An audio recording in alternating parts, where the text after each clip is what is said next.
Good morning students, welcome to today's video lecture of application of derivatives. We had started miscellaneous exercise 6 of this chapter and we have finished many questions. Now let us finish off the remaining important question of this exercise. MCQs है 19 से लेके 24, उसमें एक बाकी है question number 24. So let us do that first. Miscellaneous exercise 6 मैं कर रहा हूँ question number 24 which has been asked in the form of MCQ. The points on the curve 9y square equal to x cube, where the normal to the curve makes equal intersect with the axis r dash. This is a 2 or 3, this is a 3 mark standard question. इसके लिए आपको ये important note याद रखनी पड़ेगी, ये important result आपको याद रखना पड़ेगा. पहला result, slope of a line, मतलब आपको वो पॉइंट्स ढूंढने हैं कर्व पे जहां पे नॉर्मल इक्वल इंटरसेक्ट कट करता है विद द एक्सिस. तो आपको ये रिजल्ट याद रखना है कि slope of a line making non-zero equal intercepts, making non-zero equal intercepts with the axis. ये होगा -1. आपने जब स्ट्रेट लाइन किया था तो डिटेल में मैंने आपको रिजल्ट समझाया था. फिर slope of a line making non-zero intercepts, non-zero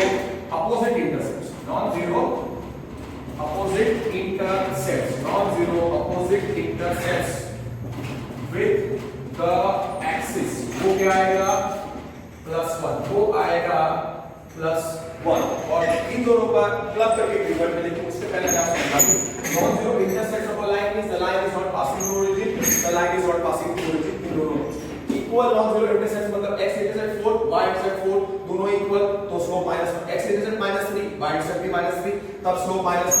Opposite non-zero intercepts of a line. इस केस में भी line is not passing through origin. Opposite intercepts मतलब x intercept 4, y intercept -4 आना चाहिए, x intercept -2, y intercept 2 आना चाहिए. तब slope of line क्या कंसीडर करने का 1. और इन दोनों केसों क्लब करेंगे तो उसको हम लिखेंगे स्लोप ऑफ अ लाइन. तो क्वेश्चन में ऐसा होगा slope of a line making non-zero होगा, making non-zero intercepts of equal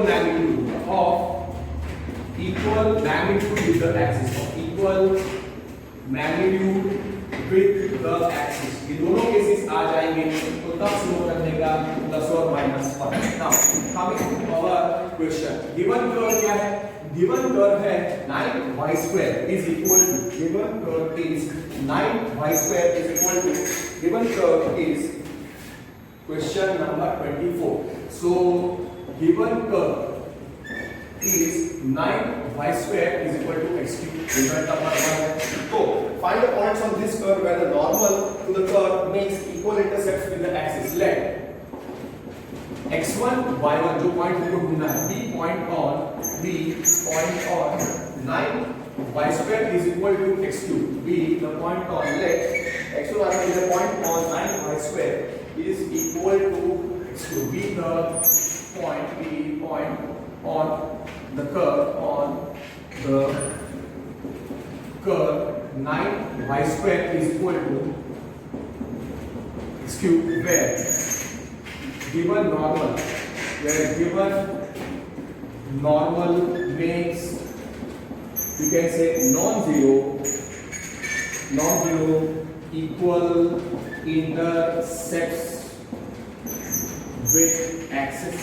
इसका मतलब क्या है? Therefore x1 y1 is a point on this curve 9y square is equal to x cube. तो x की जगह पे x1 और y की जगह पे y1 हम लिख सकते हैं. तो क्या आएगा 9y1 square, क्या हम लिख सकते हैं 9y1 square is equal to x1 cube, which is our result number 2. अब slope of normal making non-zero equal intercepts. Let Fn is equal to slope of normal make at x1 y1 making non-zero equal intercepts with axis. तो slope of normal क्या होगा -1. so Mn is -1 at x1 y1. so at x1 y1 x1 y1 जो मैंने result आपको दिया वो होता है -1. This is our result number 3. Now अब स्लोप को नॉर्मल कैसे हम निकालते हैं? गिवन कर्व होता है उसको हम डिफरेंशिएट करके dy by dx निकालते हैं. dy by dx क्या होता है? Slope of tangent at x1. फिर स्लोप ऑफ नॉर्मल निकाल देंगे. वैसे करके हम इसको सॉल्व करेंगे. गिवन कर्व क्या है?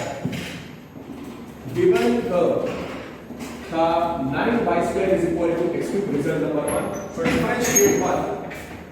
differentiating 1 with respect to x. So 9 into d by dx of y² is equal to d by dx of x cube.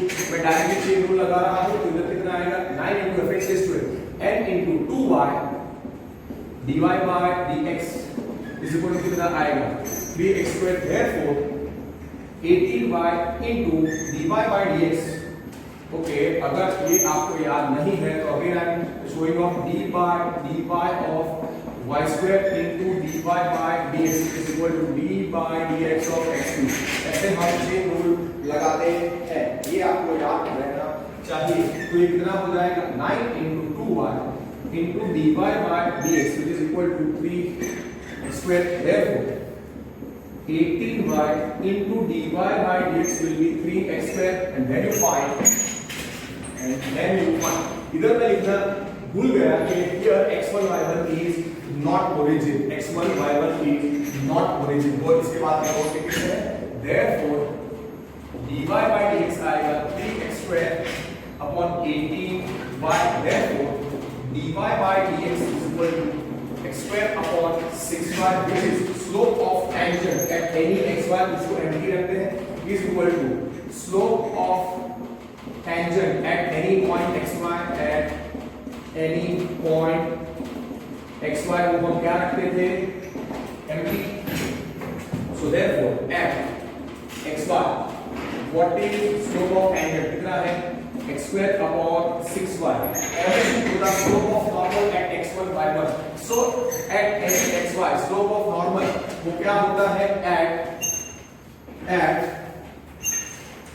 at any xy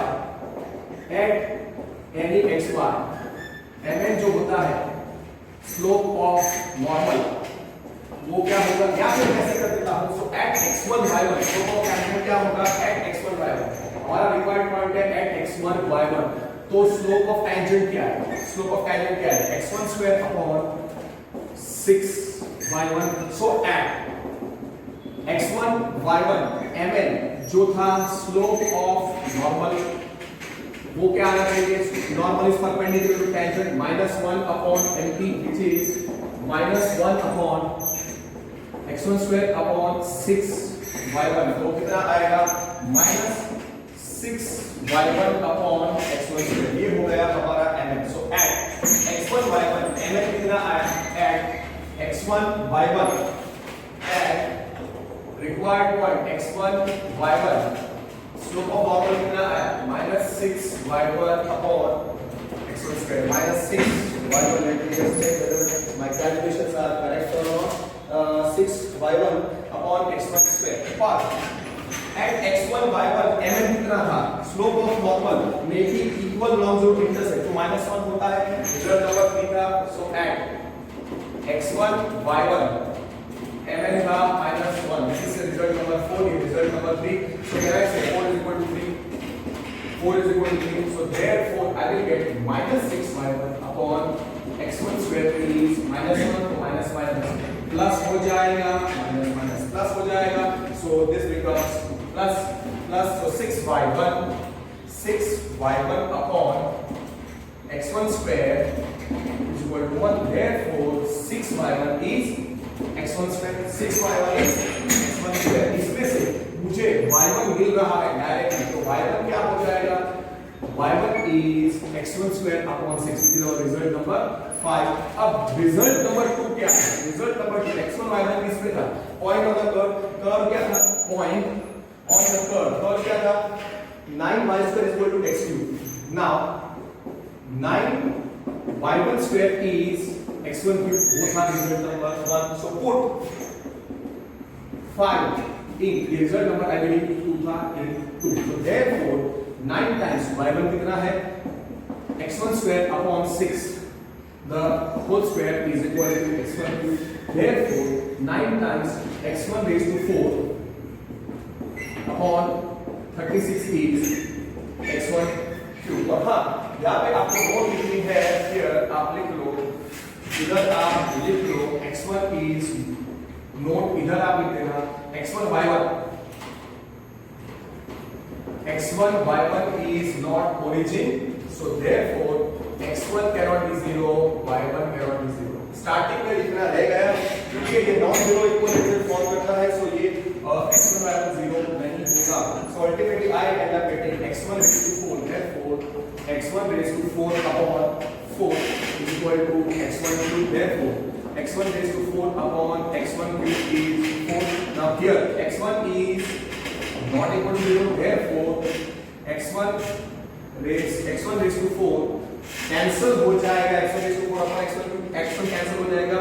so now here लिख दो x1 is not equal to 0 तो cancel हो जाएगा, so x1 is x coordinate r, x1 is 4. Now हमने कितना -6y1, okay y1 क्या था, result number 5. वहां से सीधा आंसर आ सकता है, और कुछ स्टूडेंट्स क्या करेंगे, वो रिजल्ट नंबर 2 में से भी y1 निकाल सकते हैं. अगर आप रिजल्ट नंबर 2 यूज करोगे तो आपका आंसर आएगा ऑप्शन नंबर ए आएगा, और अगर आप रिजल्ट नंबर 5 यूज करोगे तो आपका आंसर दूसरा आएगा. So I will tell you the technique why that thing how you to do. अब आप देखो क्या करना है.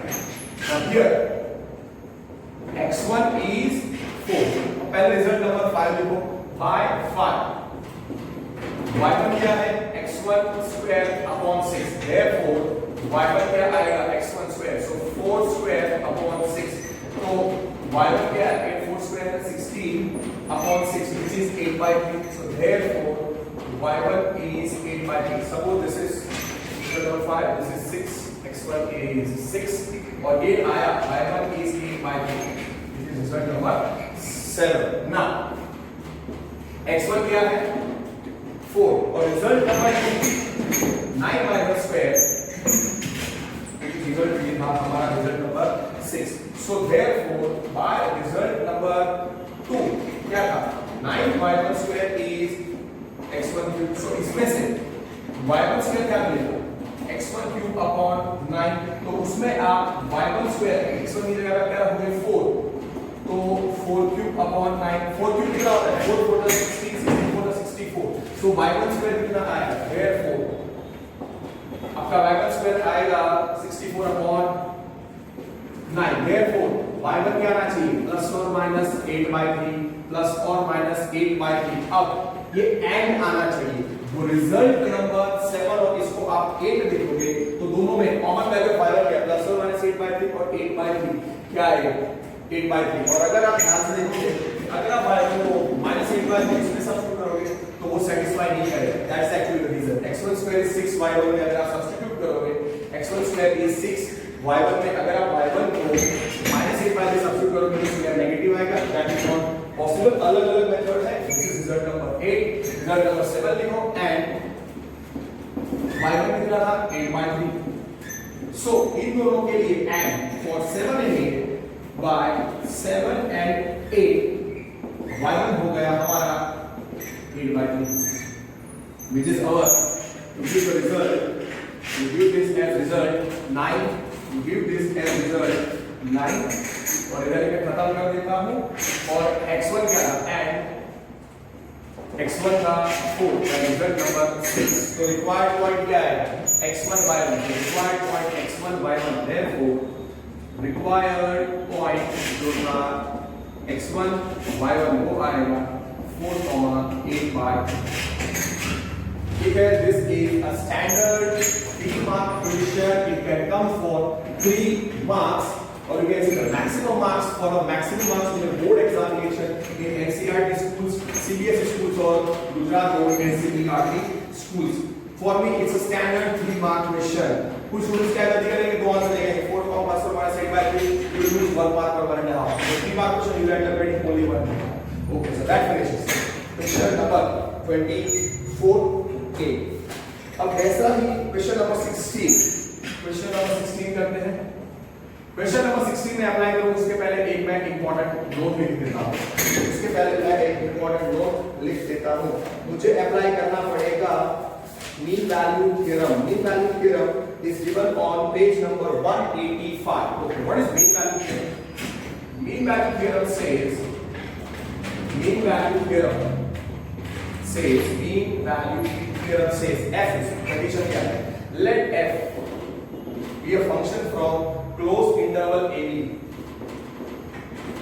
to r.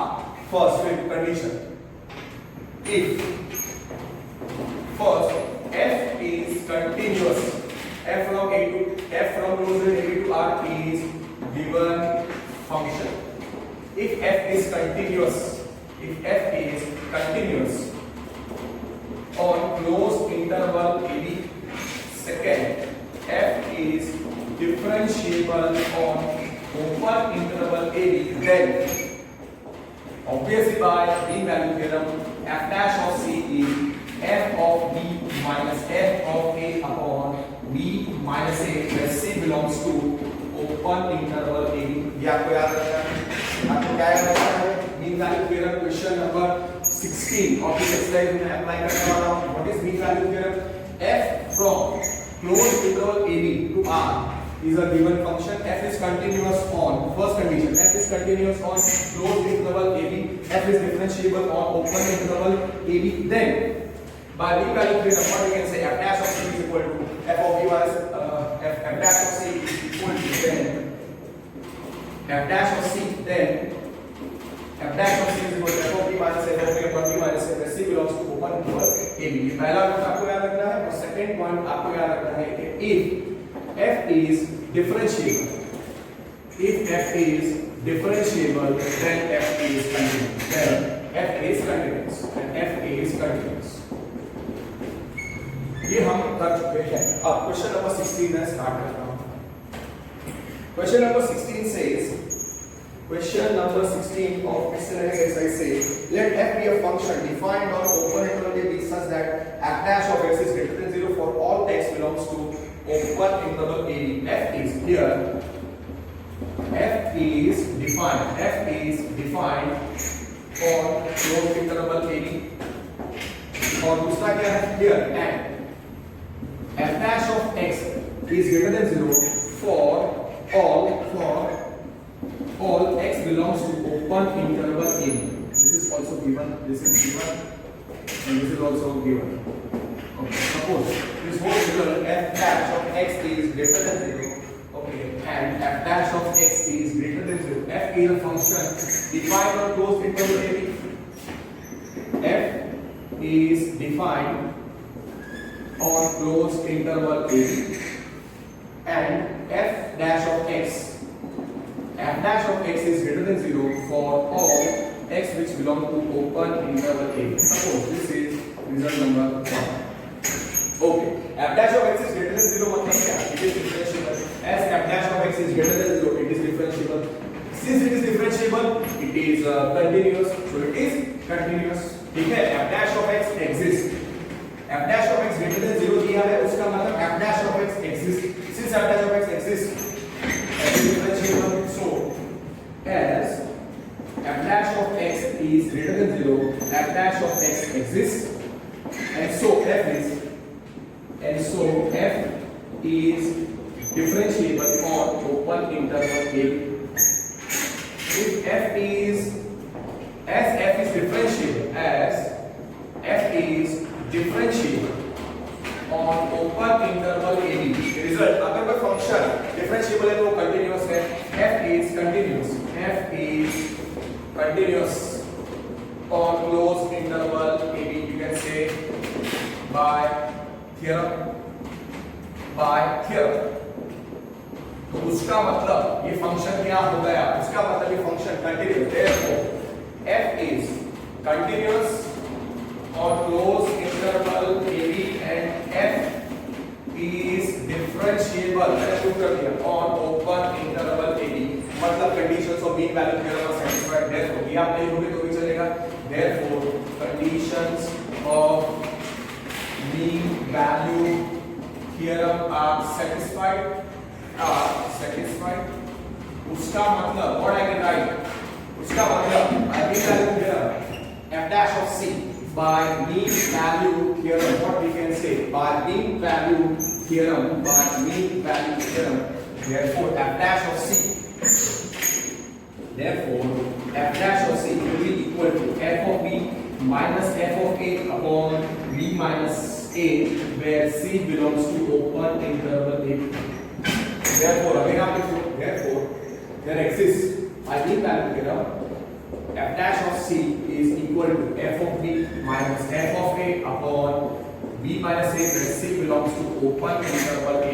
Or you can also write b is greater than a. As long as a is less than b is greater than a. Let अब मुझे prove करना है कि then prove that f is an increasing function on open interval a. Increasing function मतलब using definition. What is definition? x1 greater than x2, x1 greater than x2 implies f of x1 is greater than f of x2. Yeah, x1 less than x2 implies f of x1 less than f of x2. फिर मैं रखता हूँ let x1 x2 let x1 belong to open interval ab and x2 belong to open interval ab and let x2 is greater than x1 and x2 is greater than x1. Now here okay, now as okay, here f dash of c is greater than as f dash of x here f dash of c as f dash of x here f dash of c is greater than 0. Okay, okay, for as f dash of x here f dash of x is greater than 0 for all. Now f dash of x here greater than 0 for all x belongs to open interval ab. So for therefore f dash of c, therefore f dash of c is greater than 0 since c also belongs to open interval a.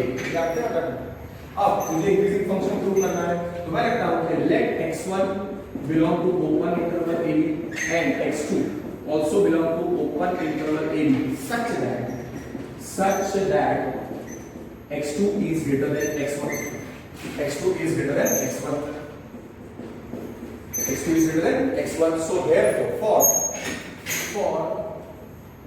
x1 comma x2 belonging to open interval ab where x2 is greater than x1, by mean value theorem what I can say, by mean value theorem what I can say, by mean value theorem, by mean value theorem what I can say, f dash of c, there exists some f dash of c is equal to मतलब replace b by x2 and replace a by x1. b greater than a है तो b की जगह पे x2 और a की जगह पे x1 लिखो. तो by mean value theorem there exists, we can write f dash of c is f of x2 minus f of x1, f of x2 minus f of x1 upon x2 minus x1 where x2 is greater than x1. Now here f dash of c कैसा है, f dash of c is greater than 0, उसको मैं result number 3 दे देता हूं. Here f dash of c is greater than 0, therefore ये result number 3. So therefore ये क्या हो जाएगा, ये रिजल्ट नंबर 4 है, उसमें सब्स्टिट्यूट कर दो. f dash of c क्या है, f dash of c है f of x2 minus f of x1 upon x2 minus x1 is greater than 0. Okay, अब x2 कैसा है, as x2 is greater than x1, as x2 is greater than x1, तो हमने assume किया है x2 minus x1 कैसा आएगा, positive. तो x2 minus x1 is positive, x2 minus x1 is positive and result number ये इसके पहले क्या है, f of x2 minus f of x1 upon x2 minus x1 कैसा है, पॉजिटिव. अब जरा सोचो f of x2 minus f of x1 upon x2 minus x1 कैसा है, पॉजिटिव, और उसमें x2 minus x1 पॉजिटिव है, तो पॉजिटिव नीचे वाला टर्म पॉजिटिव है तो ऊपर वाला टर्म क्या होना चाहिए, पॉजिटिव ही होना चाहिए, तभी वो पॉजिटिव होगा. So therefore f of x2 minus f of x1 is greater than 0 because x2 minus x1 is positive. ये पॉजिटिव है, पॉजिटिव और पॉजिटिव ही पॉजिटिव होगा, that's why this is positive. So can I से f of x2 is greater than f of x1. तो x2 greater than x1 है, यहाँ पे x2 greater than x1 x1 है, हमने क्या प्रूव किया? x2 greater than x1 है, मैंने क्या प्रूव किया? f of x2 is greater than f of x1. So for all x1 x2 belonging to open interval AB, x2 greater than x1 implies, मैंने क्या प्रूव किया? f of x2 is greater than f of x1. So by definition f is increasing function. So by definition x2 greater than x1 implies f of x2 is greater than f of x1. So by definition f is an increasing function. Actually strictly it's why is an increasing function. Is an increasing function. That finishes question number 16. Okay, that finishes question number 16. और उसके बाद जहाँ तक मुझे लग रहा है बाकी के सारे remaining questions 8, 9, 10, 8, 9, 10, 11, 12, 15, 17, 18 all are questions of word problems of maxima and minima. इसके वो सारे जो वर्ड प्रॉब्लम्स ऑफ मैक्सिमा और मिनिमा है वो मैंने साथ में ही रखे हैं ताकि आपको कन्वीनियंस रहे जब मैं सॉल्व करूं and you will understand this kind of sums in much better way. Okay, ये theoretical question है, it can come for maximum 2 marks but hardly there is chance of this question coming. Okay, so that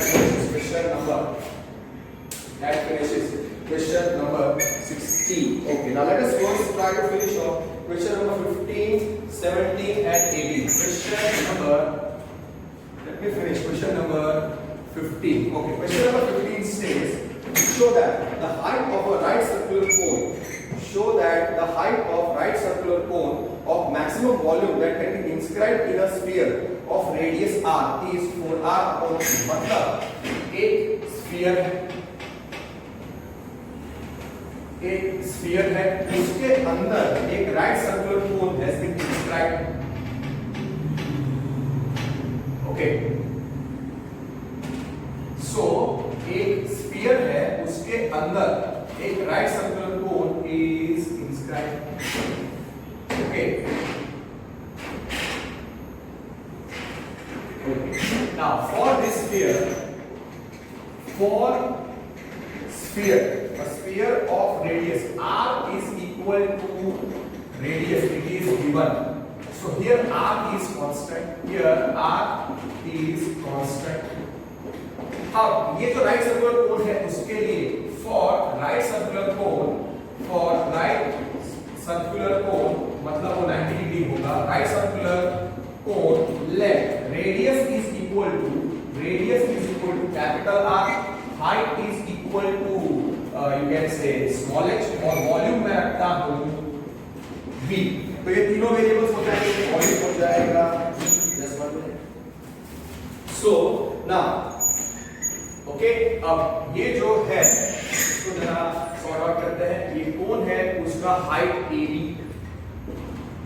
उसका base of circular radius circular base BC हो जाएगा. ये कितना है capital R और ये इधर मैं बताता हूँ क्वेश्चन नंबर 15 में मैं सॉल्व कर रहा हूँ. तो ये हाइट कितनी हो जाएगी, this is x. Let O be the center of the sphere. O is center of the sphere. तो OA कितना होगा, radius of the sphere, sorry गलती हो गई, स्मॉल r है, रेडियस ऑफ स्फीयर में स्मॉल r. OC भी radius होगा, OC भी रेडियस ऑफ द स्फीयर होगा. So this is small r. Okay, और O मैं इधर लिखता हूँ, O मैं इधर लिखता हूँ sphere. Right circular cone is inscribed in sphere of radius r. तो मैंने लिख दिया let O is equal to. Okay, अब वॉल्यूम क्या है, what is volume of the cylinder for cone. What is volume? 1 upon 3 pi r square. Actually it is 1 upon 3 pi r square. Yes, 1 upon 3 pi r square h. ये result number आप 1. और volume of कोन को हमने क्या करना है, volume of cone show that the altitude of right circular cone, question of 15 or 17, show that the altitude of the right circular cone of maximum volume. Yes, सही है. कोन का वॉल्यूम होता है 1 upon 3 pi r square h, capital R है pi r square h. और इसको मुझे maximise करना है इसको मुझे मैक्सिमाइज करना है जब ऑल्टीट्यूड मतलब height is equal to 4r upon 3 4 where छोटा r is radius of the sphere. तो ये मुझे मैक्सिमाइज करना है। तो लेट मतलब यहाँ पे वॉल्यूम में दो वेरिएबल है कैपिटल R और स्मॉल h। तो इधर एक चीज लिखेंगे here capital R H R H V R variables. तो यहाँ पे वॉल्यूम जिसको मैक्सिमाइज करना है उसको दो वेरिएबल R और H। तो मुझे किसी भी एक में कन्वर्ट करना पड़ेगा और वॉल्यूम को किसी भी एक वेरिएबल कंप्लीटली इन H और कंप्लीटली इन R में आना पड़ेगा। उसके लिए लेट में कंस्ट्रक्शन है here O is radius O is equal to center of sphere ठीक है। तो OA क्या होगा OA is equal to OC वो क्या होगा OA is equal to OC is equal to radius of sphere of the और वो रेडियस कितना है छोटा r। so OA is छोटा r OC is also छोटा r। फिर AB क्या होगा AB हो जाएगा हाइट AB हो जाएगा height of the cone। so AB is height of the cone AB है height of the cone। वो AB क्या है height of the cone H और BC कितना है radius of the circular base of the cone। so for cone मैं ऐसा लिखूंगा for cone AB जो है वो height है और BC जो है वो radius of circular base है कैपिटल R। तो AB from figure can I say AB is equal to OA plus OB। ऐसा ही क्वेश्चन हमने किया था। AB कितना है H OA is R plus OB or I can write from figure I can write AB is equal to OA plus OB। मुझे OB पता नहीं है कि वो कितना है। so can I write therefore OA plus OB is equal to AB। therefore OB कितना होगा OA कितना है R OB पता नहीं है which is H। so OB हो जाएगा OB कितना हो जाएगा H minus R ये हो जाएगा H minus R OB। so OB हो जाएगा H minus R OB हो जाएगा R plus OB। therefore R plus OB is equal to H। therefore OB हो जाएगा H minus R। ये परफेक्ट OB हो गया therefore OB हो गया H minus R परफेक्ट। अब मुझे रिलेशन लेके आना है कैपिटल R और H के बीच में। उसके लिए right triangle OBC is very very important. उसके लिए right triangle OBC is very very important. From figure A right triangle OBC जहां पे D is pi by 2 by Pythagoras theorem OB square plus BC square कितना है OB square plus BC square is OC square। Okay OB कितना आया OB is H minus R यहाँ पे हमने find किया है H minus R का होल स्क्वायर। BC कितना है radius of the circular base of the cone. So capital R का स्क्वायर। OC कितना है OC is छोटा r radius of the sphere. So इसको एक्सपांड करो h square minus 2hr plus r square is equal to छोटा r square gets cancelled। so what we get so we end up getting so therefore h square minus 2hr छोटा r gets cancelled plus r square is 0। तो हम इसमें से हम r square को substitute कर सकते हैं। r square आ जाएगा 2hr minus h square 2hr minus r square। Capital R क्या है radius of the circular base of cone और h क्या है height of the cone. Now for cone volume of कोन क्या था 1/3 pi r square h। उसमें substitute करो। therefore v हो गया pi by 3 r square को सब्स्टिट्यूट करो 2hr। this is our result number 1। so 2hr minus h square r square आ गया into h पूरा वॉल्यूम आ गया in terms of variable h और वहां पे small r is the radius of the sphere, is given radius of the sphere. So छोटा r constant है, तो b कितना आएगा, h मल्टीप्लाई कर दो pi by 3 और h अगर मल्टीप्लाई करने पर क्या आएगा, 2h square r minus h cube. So this I will write as b is equal to pi by 3 r constant is 2r h square minus h cube, which is actually a function in f of h. इसको result number 3 रखते हैं, which is volume of. तो therefore f of h कितना आया, pi by 3 into 2r h square minus h cube. Let me see my calculations are correct or not. Volume is pi by 3 2r h square minus h cube. Perfect. अब differentiate करो 3 with respect to h, और हाँ इधर आपको लिखना है r is constant. R is constant. So h is the variable. Now this diagram is not required. अब easy equation पूरा वॉल्यूम मैंने क्या किया, volume v is equal to f of h. अब f dash of h निकालो और maximum और निकालो, f dash of h equal to 0 करोगा, f dash of 0 equal to करने पर h का जो वैल्यू मिलेगा वो क्रिटिकल पॉइंट होगा, उसको मैक्सिमम या मिनिमम वैल्यू मिल सकता है f of h volume of cone पर. So differentiate d by dh of f of h is equal to pi by 3 constant into 2r is constant into specific derivative with respect to h minus 3 h square. So therefore f dash of h का मिलेगा pi by 3 into 2 to the 4rh minus 3h square. फिर let f dash of h equal to 0 कर दो, इसको result number 4 दे दो आप, और maximum minimum derivative को 0 ले लेगा. सो pi by 3 into 4rh minus 3h square is equal to 0. देखो यहाँ पे height is the variable, छोटा r which is radius of sphere is constant. तो हमको f of h है, f dash of h है, तो h को निकालना है. तो स्टूडेंट्स कंफ्यूज हो जाते हैं कि r को निकालना है कि h को.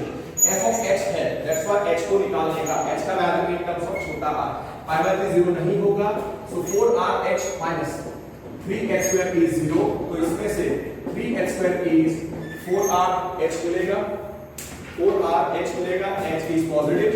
So 3h is equal to 4r. Therefore h is equal to 4r by 3. H is equal to 4r by 3. That is what is critical point. मतलब इस पॉइंट पे, वरना यहाँ पे h भी कैंसिल हो गया बिकॉज h is positive. इसका मतलब h is equal to 4r by 3 is a critical point. मतलब उस पे मैक्सिमम या minimum value of f of h जो है वॉल्यूम ऑफ कोन एग्जिस्ट करती है, और h क्या है, height of the cone which is multitude of the cone. Now f dash of h क्या था by result number, now f dash of h कितना था, pi by 3.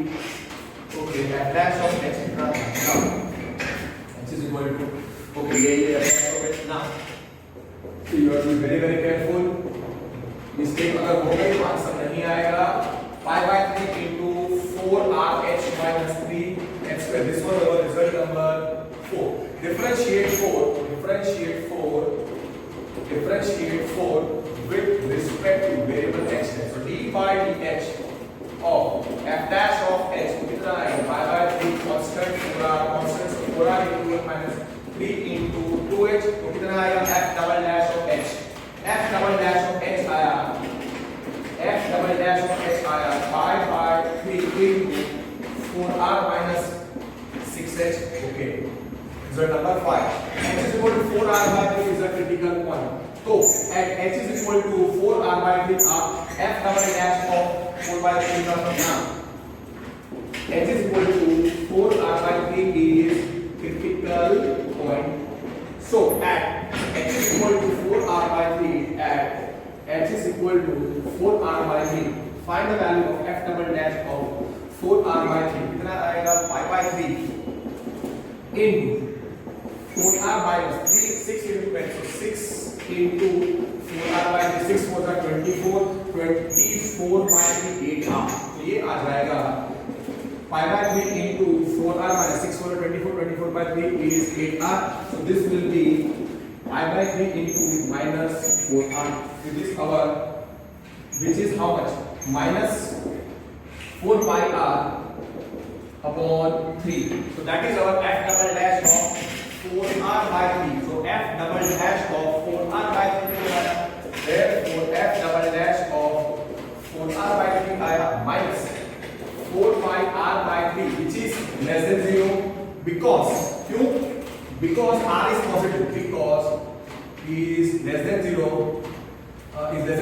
because r is radius which is positive. तो उसका मतलब since less than 0 आया as f double dash of 4r by 3 is less than 0.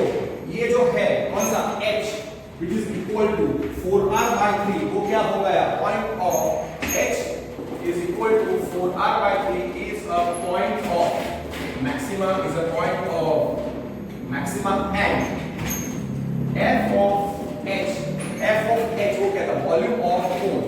f of h is equal to volume of the cone has local maximum नहीं लिखूंगा मैं, has maximum value, has maximum value मैंने prove कर दिया कि जब height 4r by 3 है f of h volume of cone has maximum value.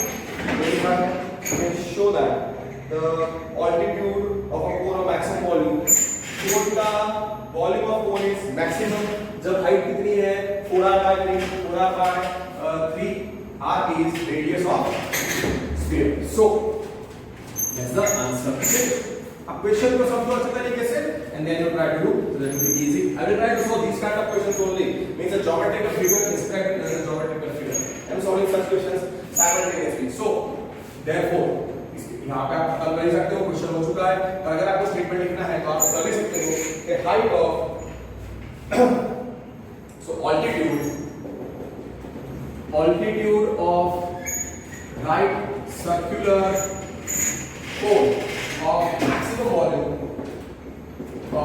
maximum volume inscribed in a sphere of radius छोटा r is 4r by 3. ऐसा अलग से आपको स्टेटमेंट लिखने की जरूरत नहीं है, आप इधर ही हाईलाइट कर दो.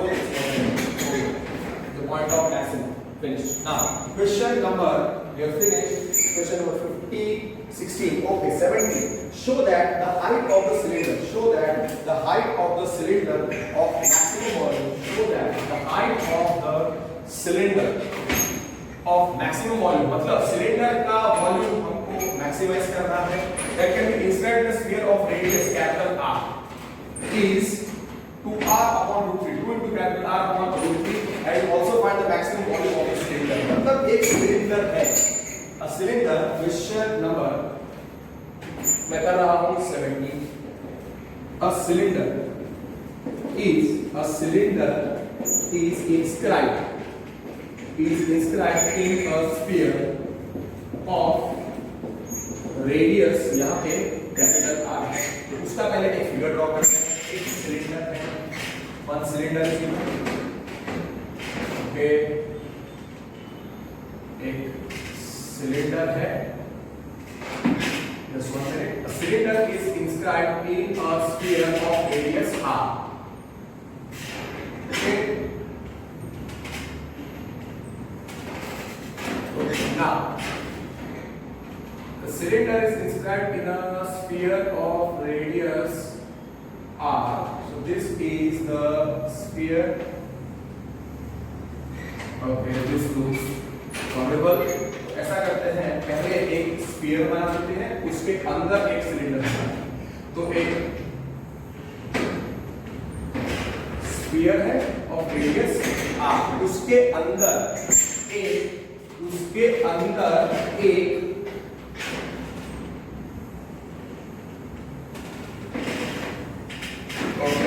स्फीयर इज देयर, उसके अंदर एक सिलेंडर है.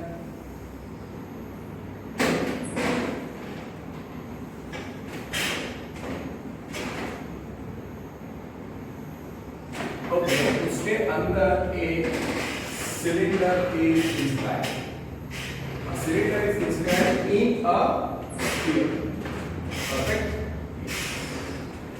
So a cylinder is inscribed in a sphere of radius R. Suppose radius center of the sphere मैं capital O रखता हूँ और okay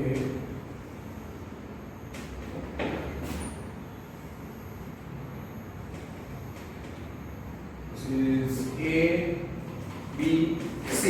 तो OABC यहाँ पे मैं D लिख देता हूँ.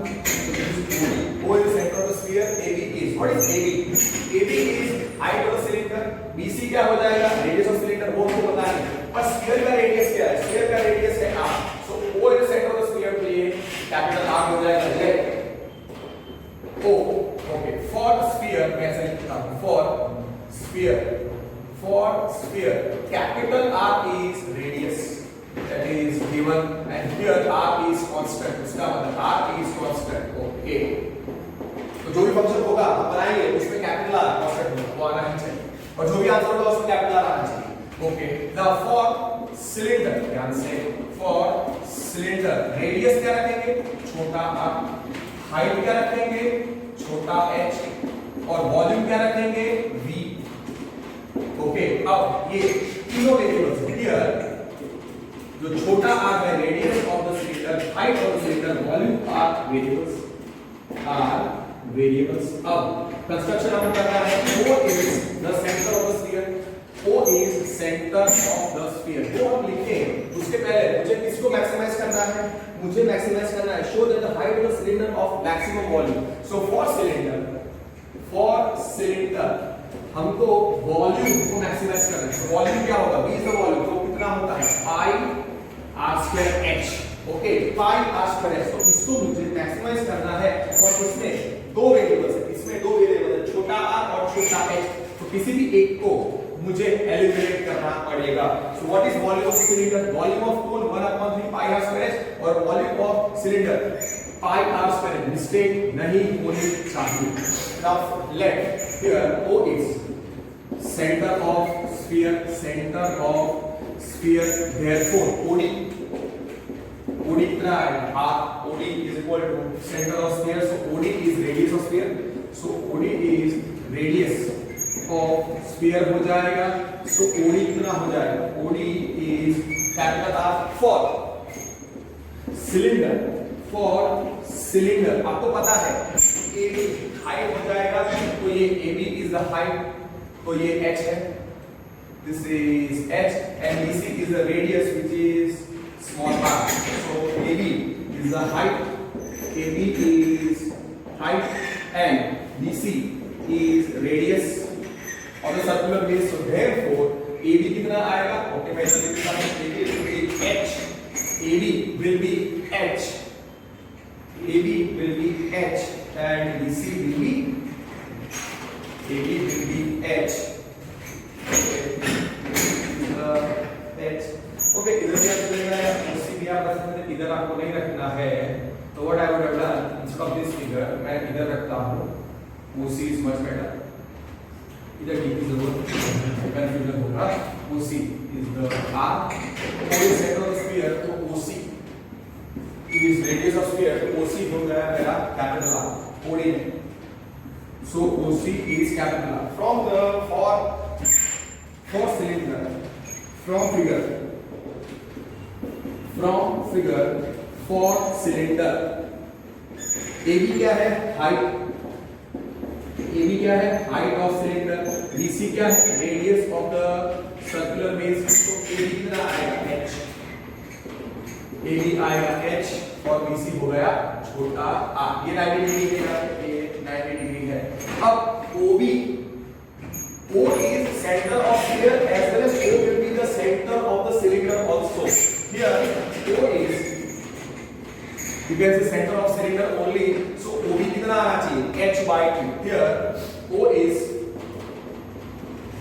is equal to midpoint of AB, midpoint of line segment AB. Therefore OA will be equal to OB, which is equal to AB/2. Therefore OA will be equal to OB, which is equal to h/2. So OA कितना आया? h/2. OA आया h/2, OB भी आया h/2. तो हम बता देते हैं this much is h/2 and this much OB is also h/2. Construction is perfect. Okay, अब आपको पता है वॉल्यूम क्या था? वॉल्यूम ऑफ सिलेंडर जिसको मैक्सिमाइज करना था पाई r स्क्वायर, पाई इनटू छोटा r square h into h छोटा h।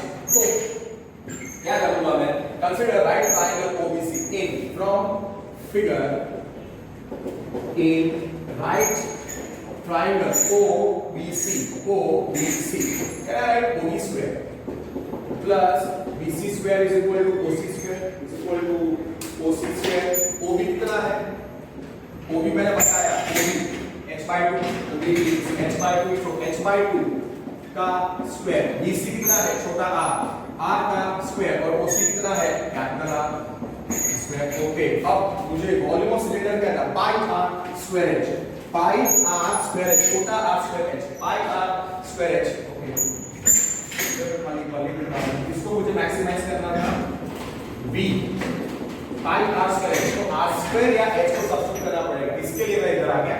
So h square by 4 plus r square is capital R square. So obviously मैं छोटे r स्क्वायर को सब्स्टिट्यूट कर सकता हूं, सो देयरफॉर इसमें छोटा r स्क्वायर क्या है, r square minus h square by 4। Perfect. अब इस डायग्राम की जरूरत नहीं है, so I will rub it off. पूरा खेल डायग्राम का है। If you have understood the diagram, if you have understood the question, then these questions are, you can say, the most easy questions, and these all questions which are in your miscellaneous exercise and your examples and all the questions which are there in exercise 6.5 have come in, you can say, AIEEE, JEE Mains as well as JEE Advanced, IIT exams also.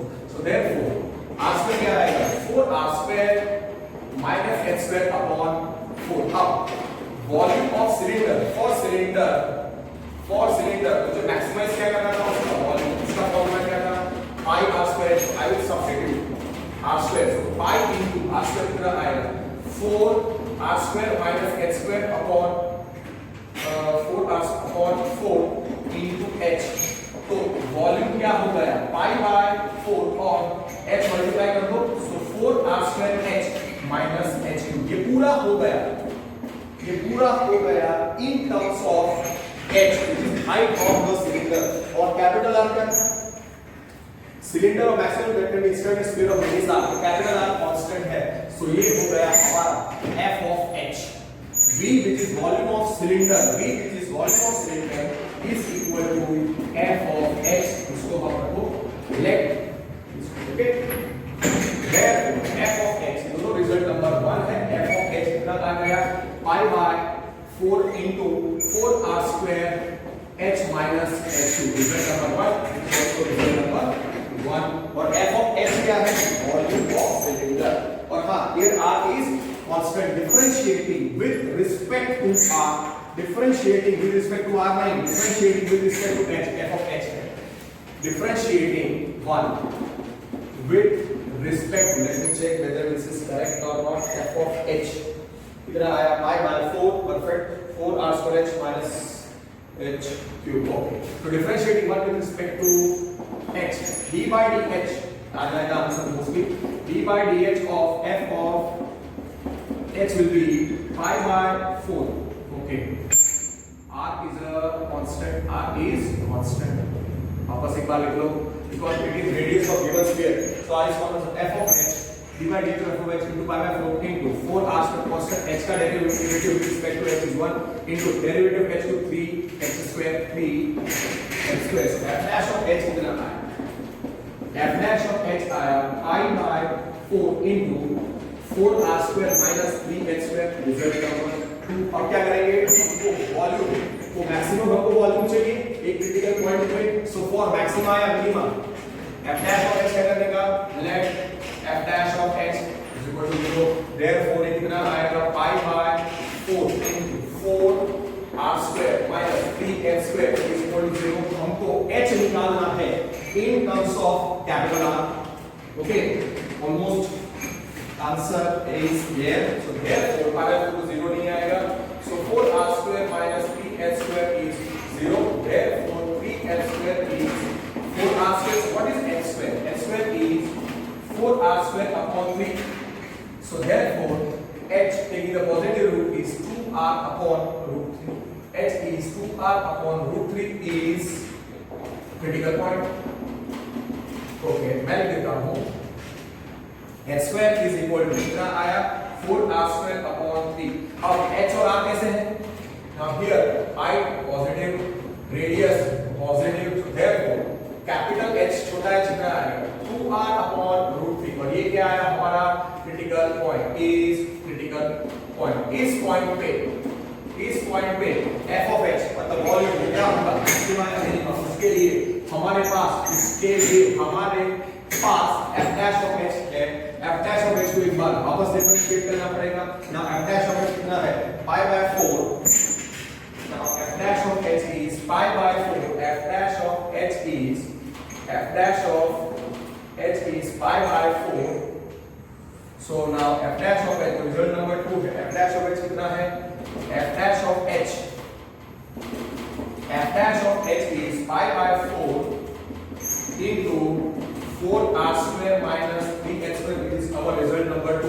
So differentiating 2 with respect to h तो कितना आएगा d by dh of दसिया इसके लिए d by dh of f dash of h d by dh of f dash of h pi by 4 constant so pi by 4 constant है so pi by 4 into 4r square भी constant है उसका derivative 0 minus 3 into 2h 2 into 2h so therefore f double dash of h कितना आएगा pi by 4 into minus 6h pi by 4 into minus 6h so therefore f double dash of h कितना आएगा minus 2 2s are 2 3s are so minus 3 pi h upon 2 और h कैसा है positive so this will be less than 0 for all h greater than 0 हमारा critical point क्या है 2r upon root 3 at so at h is equal to 2r upon root 3 h is equal to 2r upon root 3 is critical point ऐसा नहीं है ये आया हमारा f double dash of h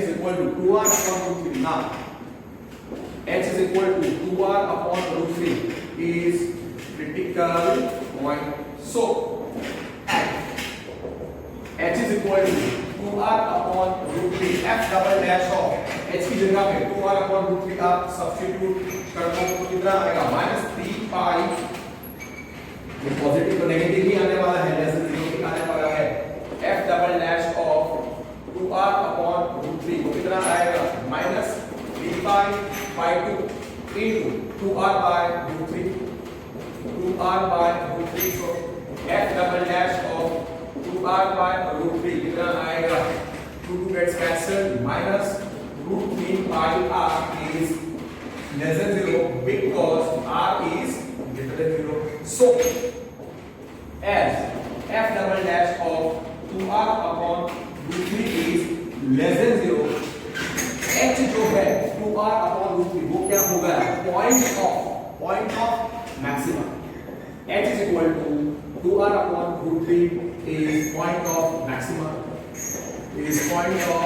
मतलब उस पॉइंट पे जब height is 2r upon root 3 is h is 2r upon root 3 तो तब हाइट मैक्सिमम है is a point of maximum is a point of maximum height you can write that way also is a point of maximum and f of h जो क्या था volume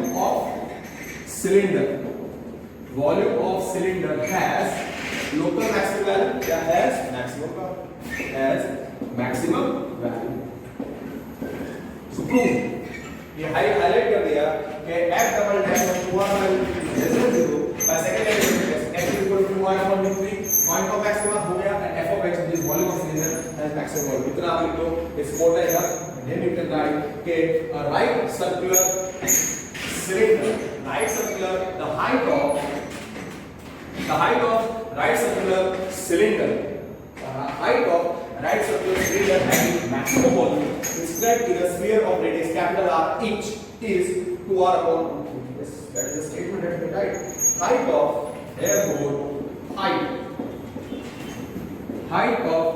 right circular cylinder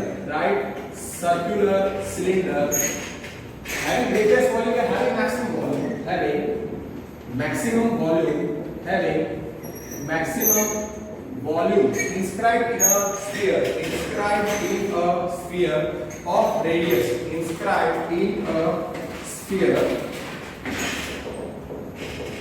inscribed in a sphere of radius capital R is height of that circle cylinder. उसका volume कितना है? having maximum volume inside the sphere of radius capital R is 2R upon root 3. Finished? No. Also find the maximum volume भी है तो God वो बाकी तो हम यहाँ प्रूव कर चुके हैं कि has maximum volume और height is this. So हो जाएगा sorry मुझे लगा सब और हो गया नहीं सब पूरा नहीं हुआ है. So for maximum volume H कितना है? 2R upon root 3. तो अब वॉल्यूम ऑफ सिलेंडर क्या है? वॉल्यूम ऑफ सिलेंडर वो क्या है? Volume of cylinder is V. V is volume of cylinder. Volume of cylinder for cylinder उसका वॉल्यूम क्या था? V which is equal to f of h. और f of h कितना था? f of h pi by 4 r square for the cylinder. उसका volume maximum volume भी ढूंढना है, भूलेगा नहीं. For cylinder volume is equal to V is equal to f of h is pi by 4 into 4 r square h minus h cube. 4 r square h 4 r square capital H 4 r square छोटा h minus h cube. Let me just see correct plot f of h कितना है? 4 r square. So it's 4 5. I've done correctly. Let's check is my solution. Okay. So f of h is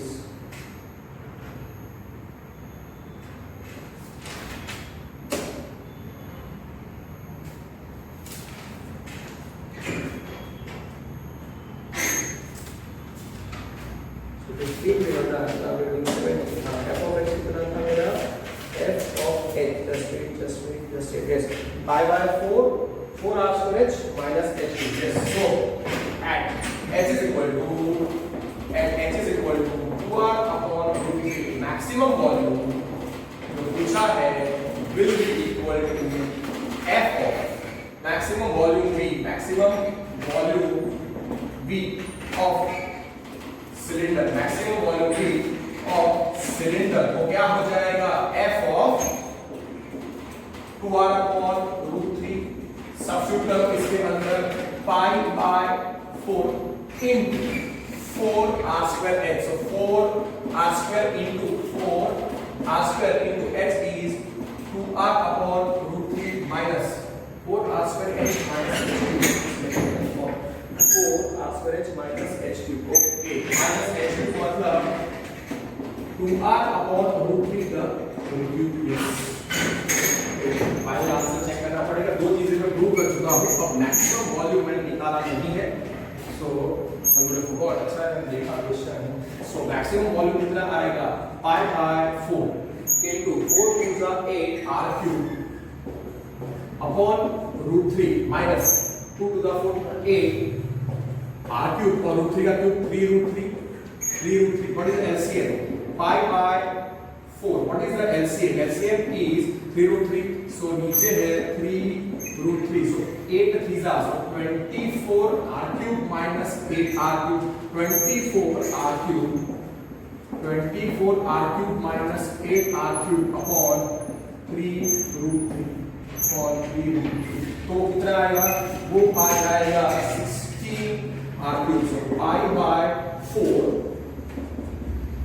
by 4 into 16 r cube upon 3 root 3. 16 r cube upon 3 root 3. So that becomes 16 pi r cube. What that is 5 into 4 r cube upon 3 root 3. And that will be 4 pi r cube. Answer will be 82 है. So final answer has to be the maximum volume 4 pi r cube upon 3 root 3. Let me check the answer. 4 pi r cube upon 3 root 3. 4 by r cube upon 3 root 3. Perfect.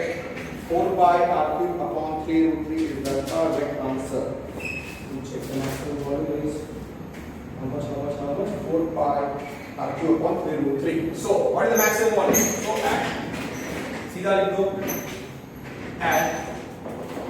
H is equal to 2r upon root 3 max volume. Max volume of cylinder is equal to cubic units. H is equal to 2r upon root 3 units. Max volume of cylinder. Max volume of the cylinder. Okay. Is equal to 4 pi r cube upon 3 root 3 cubic units. Prefer to write cubic. Finished. That's finished. Question number 17 of this exercise. So we have finished question number 15. First we did 24, 16, 15 and 17. Let me see if I can solve one more question. Just 1 minute. Okay. Now let me solve one more question. Let me solve one more question of maxima and minima of the remaining questions. Okay. If I see, personally I believe 8 is lengthy, 9 is a theta, 10, 11, 12 all lengthy, even 18 is a lengthy question. So I would prefer to solve 10 or 11. 10 to solve करते हैं. Let us solve question number 10. Question number 10. Let us prefer to solve question number 10. Okay. Question number 10. Personally, I believe not lengthy or not tough and we can finish. Otherwise, that question number 18 is somewhat tough. और थोड़ा change करते हैं. Question number 10 में कर रहा हूँ. The sum of perimeter of a circle and square is k. K is constant.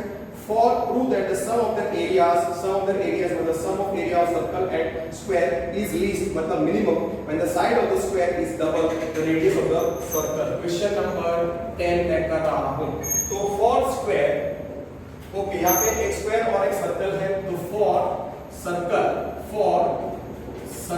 okay for square उसका side रखो x, side उसका रखो x.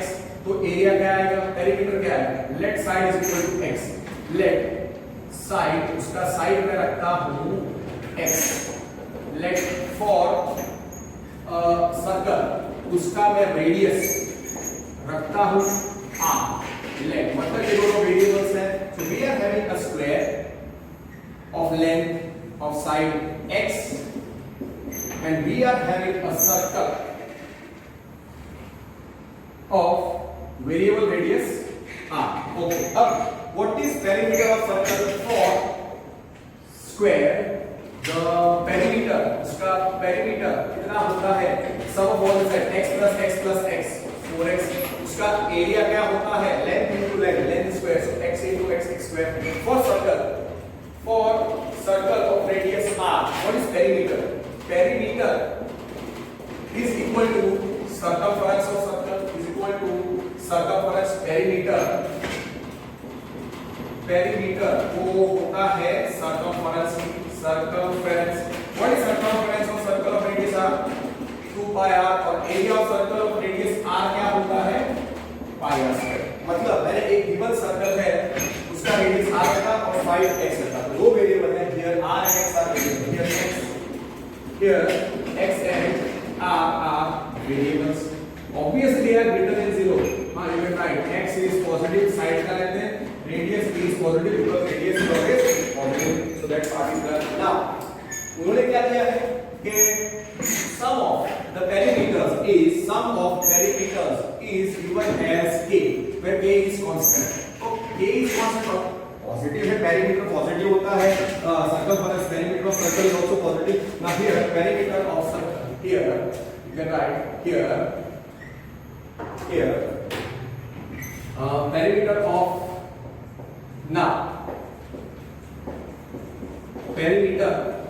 of square plus perimeter of circle. Perimeter of circle is equal to k. This is given. So therefore, what is perimeter 4x plus what is perimeter of circle 2 pi r is k. इसको result number 1 ले लो और लिख लो here k is constant. Here k is constant or obviously a has to be greater than 0 and a is greater than 0. Now sum of the areas, sum of areas of square and circle is equal to sum. अगर मैं रखता हूँ s, sum of areas में रखता हूँ s. Suppose what is area of square? X square. What is area of circle? Pi r square. तो s हो जाएगा s जो है sum of the areas, s जो है sum of the areas, s is x square plus pi r square. Result number इसमें दो variables हैं. s is the variable, s is sum of the areas. इसमें दो variables हैं, कौन से? x और r. तो हमको वो दो sum of the areas हमको प्रूव करना है. मिनिमम, लीस्ट मतलब मिनिमम. ओके, और तब रिलेशन क्या होना चाहिए? Is minimum when side of the square x is double the radius of circle. x is equal to 2r हमको प्रूव करना है. So s is x square plus pi r square. अब result number 1 क्या है? Now 4x plus 2 pi r is equal to k. 4x is equal to 2 pi r is equal to k. तो मैं क्या करता हूँ, इसमें से मैं x को सब्स्टिट्यूट करता हूँ. तो 4x इसमें दो वेरिएबल x और r. तो either I can substitute x in terms of r और r in terms of x. मैं x को सब्स्टिट्यूट करता हूँ. सो 4x क्या आएगा? k minus 2 pi r. तो x क्या आएगा? k minus 2 pi r upon 4. This is our result number 3. So put 3 in 1. Put 3 in 1. So sum of the areas s क्या होगा? Sum of the areas, area of square x square plus area of circle pi r square. तो s x क्या है? k minus 2 pi r.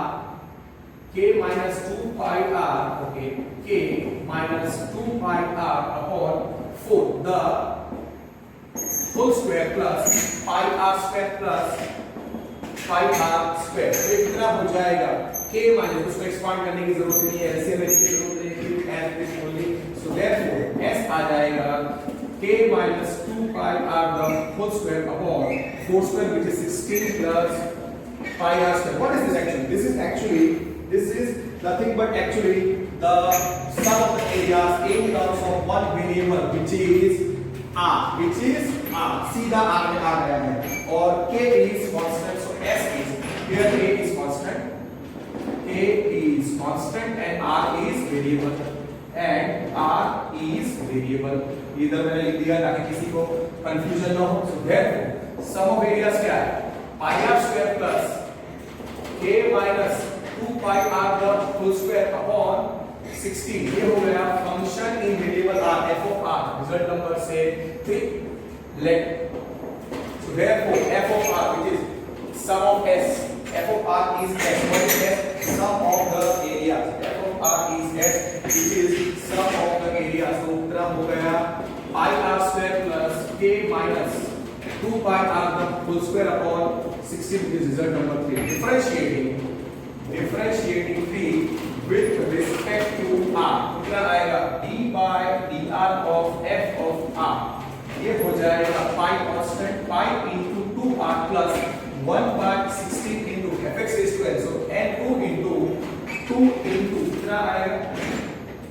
So therefore d by dr of f of r is equal to pi into 2r plus 1 by 16 into derivative of k minus 2 pi r the whole square. 2 into k minus 2 pi r into derivative of k 0 minus 2 pi into 1. So 0 minus 2 pi into 1.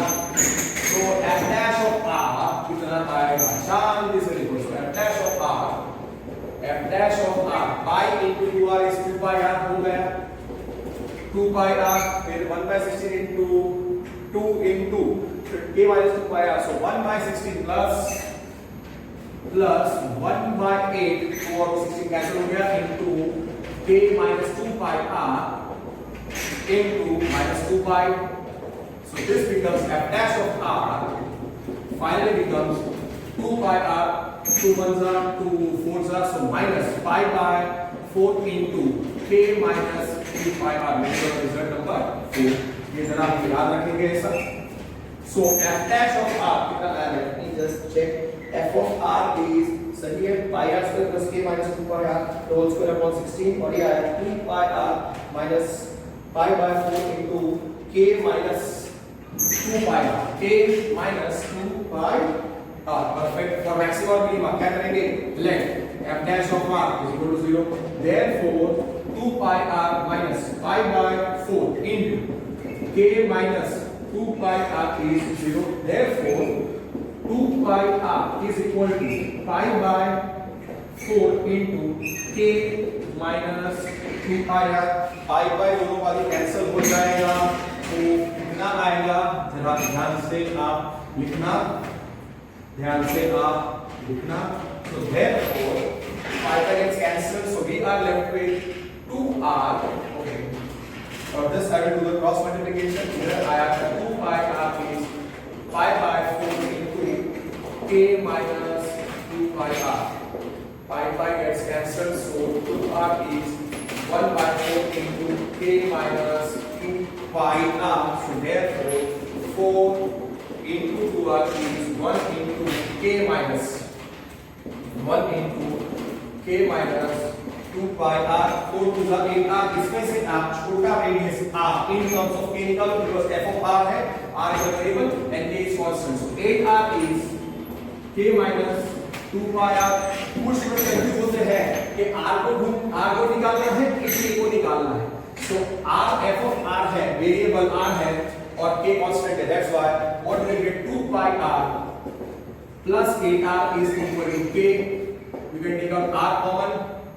We can take out r common, so 2 pi plus 8, so 8 plus 2 pi r, sorry, 8r, therefore 8r plus 2 pi r is equal to k, therefore r common, 8 plus 2 pi is equal to k, therefore r is k upon 8 plus 2 pi. Don't take out 2 common, उसको ऐसे ही रखो. ये हो गया हमारा critical point. We're almost there with nearer to the answer. So r equal to k upon 2 pi, 8 upon 2 pi is a critical point. Is a critical point. Now f dash of r क्या था? f dash of r था. Okay.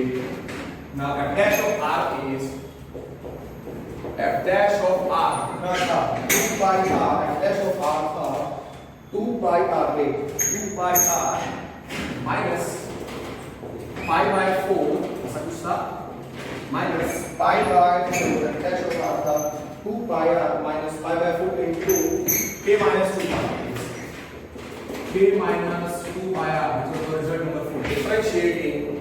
Differentiating 4 with respect to r.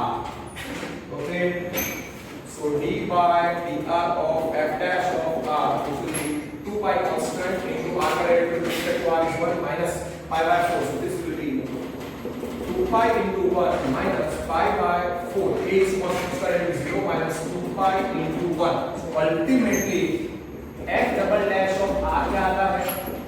2 pi minus pi by 4 into minus 2 pi, minus minus plus, तो कितना हो जाएगा?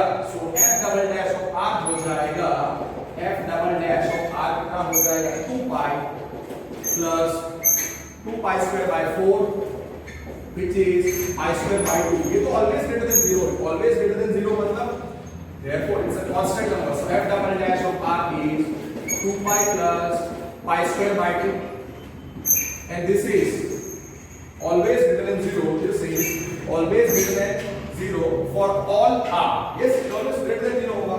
And r is equal to हमारा critical point क्या था? k upon 8 plus 2 pi. Let me check. 8 upon 8 plus 2 pi. The r is 8 k upon 8 plus 2 pi. R is equal to, now here r is equal to k upon 8 plus 2 pi. P is critical point. P is critical point. तो इस critical point पे f double dash of r निकालो, तो greater than 0 आएगा. उसका मतलब इस r पे f of r जो है s, which is sum of area of circle and perimeter, has minimum value. Please study. So therefore a upon a plus 2 pi constant है, 2 pi is a constant, pi square upon 2 is also constant, 2 pi plus pi square by 2, 2 pi plus pi square by 2 is greater than 0 because just write pi is greater than 0. So therefore as f double dash of a upon a plus 2 pi is greater than 0, r is equal to a upon a plus 2 pi is a point of minima, and f of r will become s, which is sum of areas of circle, sum of areas of square and circle has local minimum value. Here r has minimum value. मतलब r is point of minima. इसको ऐसे highlight कर दो. r is equal to k upon a plus 2 pi is the point of minima, and f of r जो s है, जो sum of areas of square and circle has local minimum value, has minimum value. अब हमको prove करना है कि जब value minimum होगा तब side must be equal to. So for minimum volume, so for least total area, for least sum of areas of square and the circle, sum of areas of square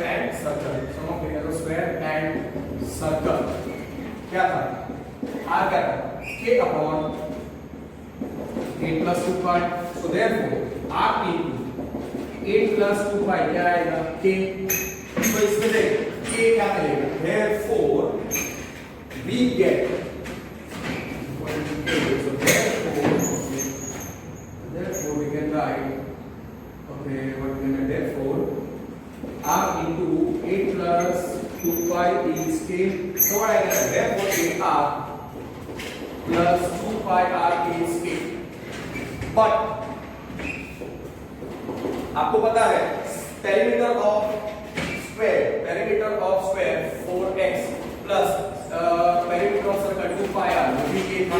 Yes or no? Result number I don't remember. दोनों में k को equate कर दो तो आपको relation मिल जाएगा इसके बीच में. See, कुछ लोग से करेंगे r is equal to k upon 8 plus 2 pi, फिर उसमें x निकालेंगे, वो कुछ k माइनस करके बहुत लंबा हो जाएगा. It's better, follow this method.